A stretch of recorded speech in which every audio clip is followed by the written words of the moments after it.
네, 오늘 신인은 기자 한국은행 출입을 하고 있는데 요새 또 김중수 총재 때문에 좀 바쁘셨죠? 기사도 많이 나오고 그랬던 것 같은데. 네. 네.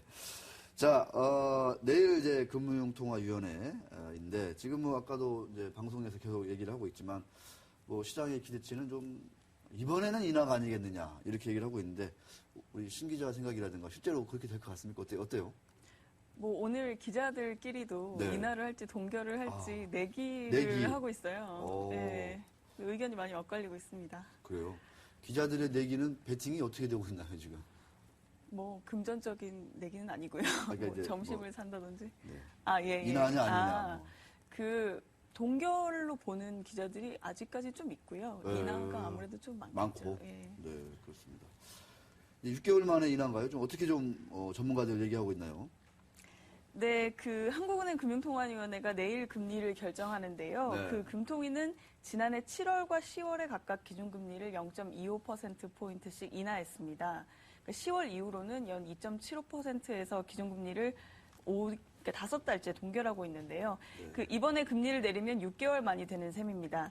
그 올해 들어 국내 경기가 생각보다 살아나지 못하면서 경기 부양을 위해서 재정 확대 정책과 함께 금리를 인하해야 한다는 목소리가 꾸준히 제기돼 왔는데요. 네. 특히 올해 1, 2, 3월 내내 금리 인하에 대한 기대감이 시장에서 꾸준히 있어 왔습니다. 그러나 대부분의 전문가들은 그동안 금통위가 금리를 동결할 가능성이 높다고 봤는데요. 경기 상황이 느린 속도나마 나빠지지 않고 개선되고 있다. 이런 판단이 주요했습니다. 금리를 인하한다고 해서 경기 부양에 직접적인 도움이 될지 여부도 불확실하다는 판단이 많았습니다. 근데 한 달 사이에 전문가들 상당수가 금리 동결에서 이제 중립 혹은 인하 전망으로 돌아섰는데요.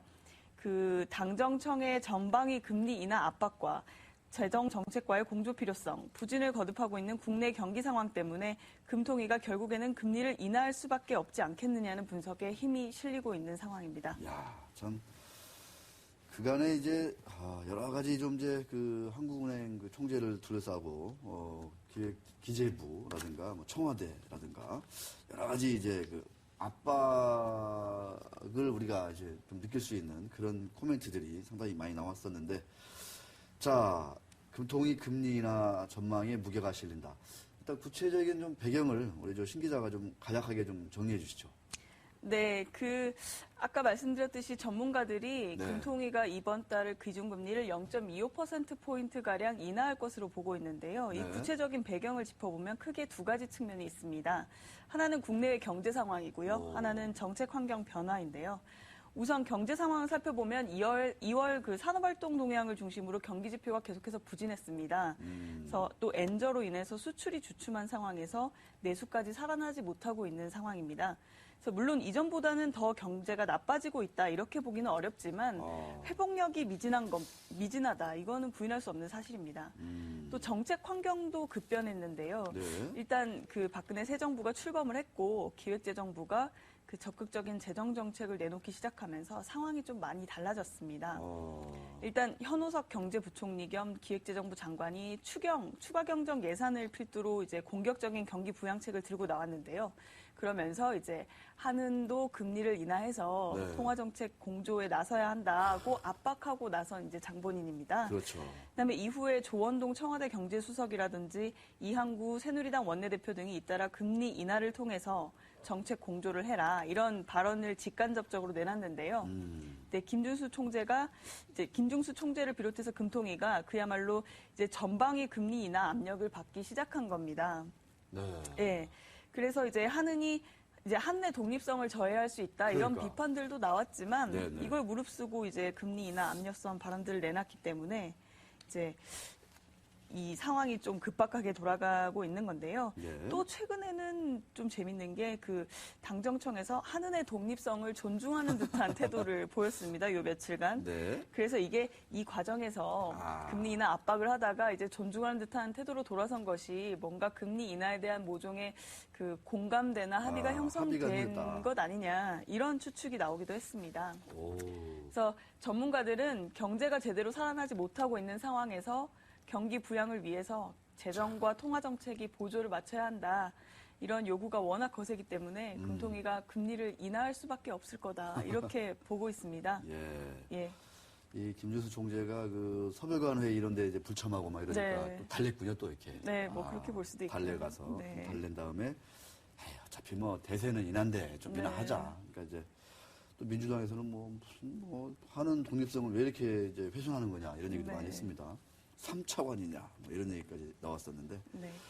자, 아까 신 기자 잠깐 얘기했지만, 자, 금리 인하하면 경기 부양 효과가 좀 바로 나타나거나 이게 좀 크다 그러면은 좀 뭐 한국은행 입장에서도 뭐 뜨뜻미지근하지만서도 이렇게 인하를 할 수 있을 것 같은데 그렇지 않을 거다라는 얘기도 있어요. 좀 설득력 있어 보입니까? 어떻게 보세요? 그 부분은?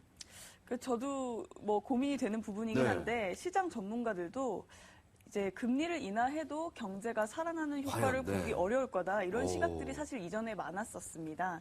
그러니까 금리를 내려서 시중에 통화량이 늘어난다고 하더라도 그러니까 가계가 소비를 줄이고 기업이 투자를 꺼리는 상황에서 그 실물 경제로 그 효과가 이어지기는 어렵다 이런 회의론이 있었던 건데요. 그러나 이제 상황이 좀 바뀐 게 기획재정부가 재정 지출을 늘리고 대규모 추경 편성 하는 부양책을 내놓으면서 네. 좀 금리 인하와 합쳐지면 시너지를 낼 수 있을 거다 이런 기대감이 살아나기 시작한 건데요. 여기다가 정부가 부동산 거래 활성화 대책이라든지 취약계층 지원책이라든지 각종 그 패키지 정책을 내놨지 않습니까? 그래서 네.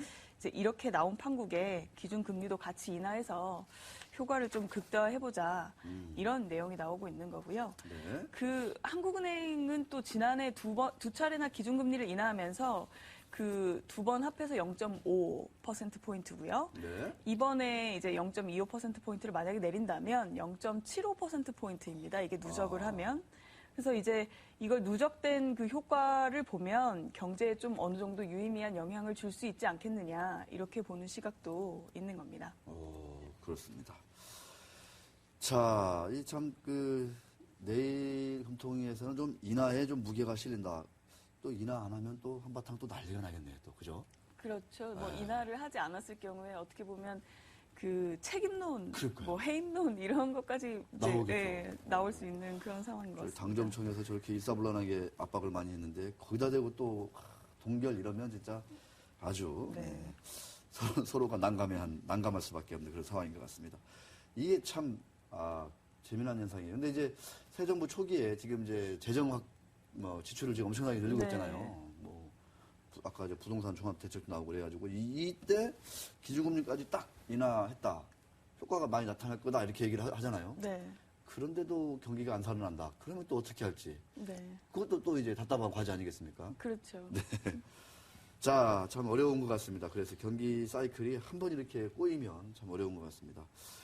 자, 장기금리의 기준금리 역전 현상.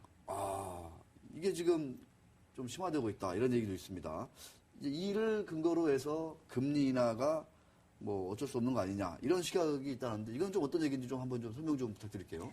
네, 이 장단기 금리 역전 현상에 네. 대해서 주목하는 이유가 지난해 하느니 기준금리 인하할 때 7월, 10월 모두 이런 현상이 나타났기 때문입니다.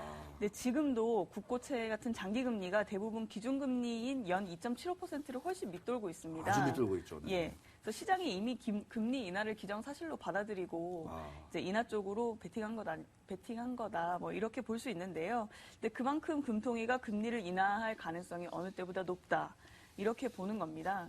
그리고 이제 장단기 금리 역전 현상은 앞으로 경기가 계속 부진할 것이라는 전망에 기반하고 있는 건데요. 네. 그러니까 지난해 7월과 10월 두 차례 이제 이런 현상이 나타났을 때 금통위가 이제 이 현상을 해소하기 위해서 금리를 인하했습니다. 그러면서 정상화가 됐죠. 그래서 이번에 나타난 장단기 금리 역전 현상도 기준금리 인하를 통해서 해소될 수 있을지 주목되는 부분이고요.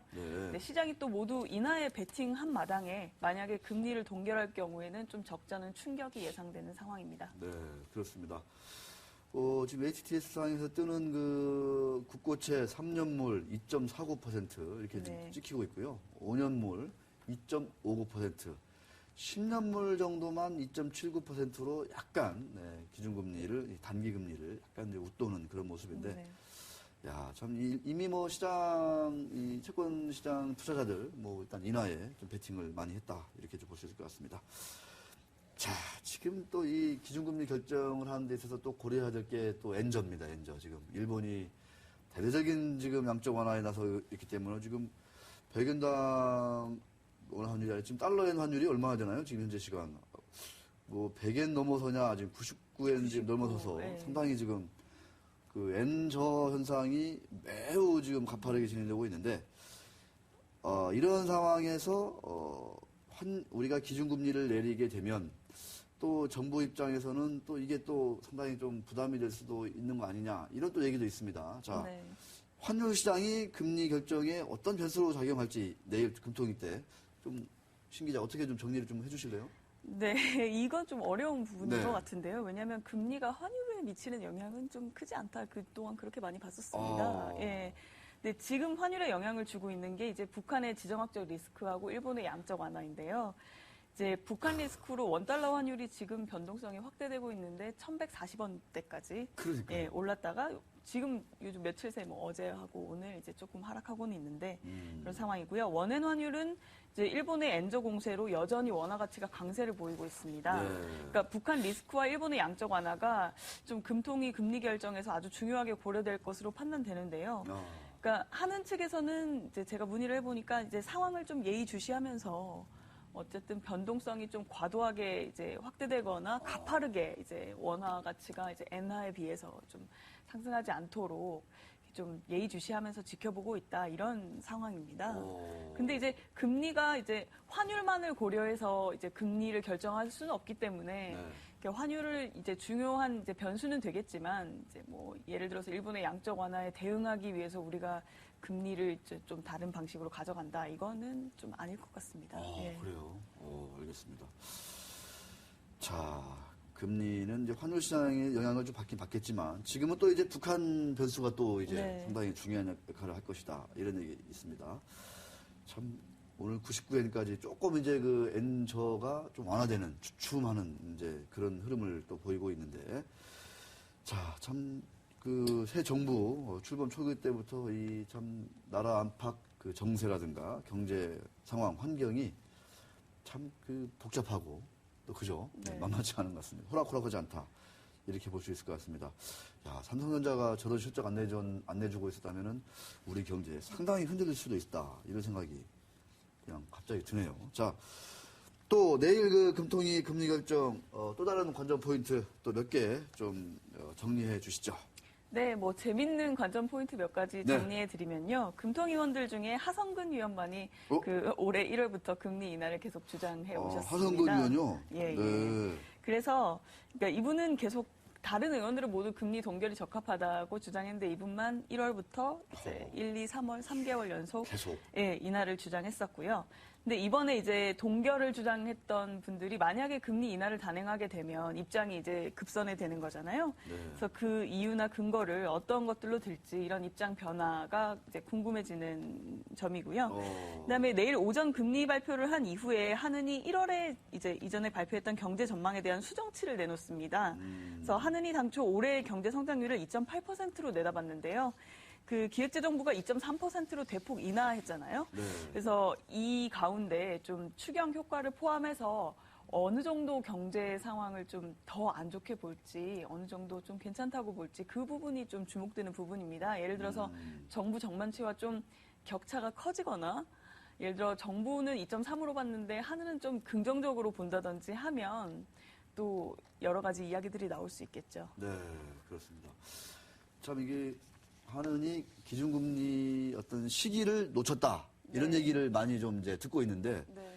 이 하성근 위원의 말대로 참 연초 1월에라도 한 번 정도 인하를 하셨으면 네. 그런 욕은 좀 덜 먹지 않을까. 네. 네, 이런 생각도 드는데 야, 이게 참 기재부가 이제 올해 이제 경제정책 전망 이제 내놓으면서 경제 성장을 팍 내렸잖아요. 이거 보면은 한국은행한테는 빨리 좀 금리 좀 내려라. 이런 어떻게 보면은 참 유무원의 좀 어떤 압력 이런 것으로 해석이 되고 그랬었는데 자, 오늘 또 저 기재부에서는 추경 규모 같은 거 이제 구체적으로 발표한다고 하는데 자, 이런 것들이 맞물려서 좀 지금 경기가 상당히 좀 이렇게 뭐 완전히 침체는 아닌 것 같은데 그렇다고 해서 뭐 회복도 아니고 상당히 좀 답답한 국면인 것 같아요.